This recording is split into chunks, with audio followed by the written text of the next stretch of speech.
Hello കൂട്ടുകാരെ, രമ്യാസ് വേൾഡിലോട്ട് എല്ലാവർക്കും സ്വാഗതം. ഇന്ന് നമ്മൾ ഇവിടെ ഉണ്ടാക്കാൻ പോകുന്നത് ഒരു ആലു പൊറോട്ടയാണ്.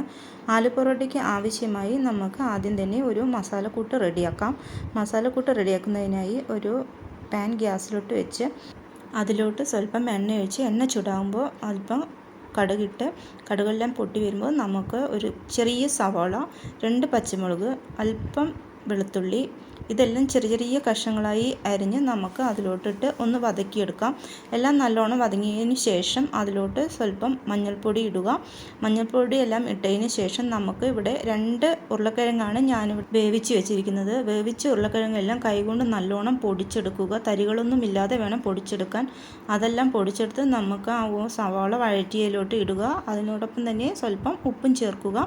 ഉപ്പെല്ലാം ചേർത്ത് നമുക്ക് മസാലക്കൂട്ട് മാറ്റി വയ്ക്കാം. അപ്പോഴത്തേക്കും നമുക്ക് അതിനുള്ള ചപ്പാത്തി റെഡിയാക്കാം. ചപ്പാത്തിക്കായി ഞാനിവിടെ ചെറിയ 2 ചപ്പാത്തിയാണ് ആദ്യം ഉണ്ടാക്കിയെടുക്കുന്നത്. എന്നിട്ട് ആദ്യം ഉണ്ടാക്കിയ ചപ്പാത്തിയുടെ മീതെ നമുക്ക് ഉണ്ടാക്കി വെച്ചിരിക്കുന്ന മസാലക്കൂട്ട് വെച്ച് ഫില്ല് ചെയ്യാവുന്നതാണ്. എന്നിട്ട് രണ്ടാമത്തെ ചപ്പാത്തി അതിലോട്ട് വെച്ച് പതുക്കെ ഒന്ന് പരത്തിയെടുക്കാവുന്നതാണ്. പൊട്ടാൻ സാധ്യതയുണ്ട്, അതുകൊണ്ടാണ് പതുക്കെ പരത്തിയെടുക്കണം എന്ന് പറയുന്നത്.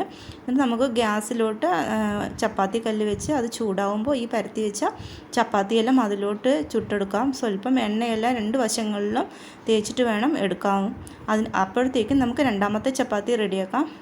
രണ്ടാമത്തെ ചപ്പാത്തി വേറൊരു ഷേപ്പിലാണ് ഞാൻ ഉണ്ടാക്കുന്നത്. അതുപോലെ പല ഷേപ്പിലായി നമുക്ക് ഉണ്ടാക്കിയെടുക്കാവുന്നതാണ്. ഇതിന് വേറൊരു കറിയുടെയൊന്നും ആവശ്യമില്ല. ബട്ടറിൻ്റെ കൂടെയെല്ലാം കഴിക്കാവുന്നതാണ്.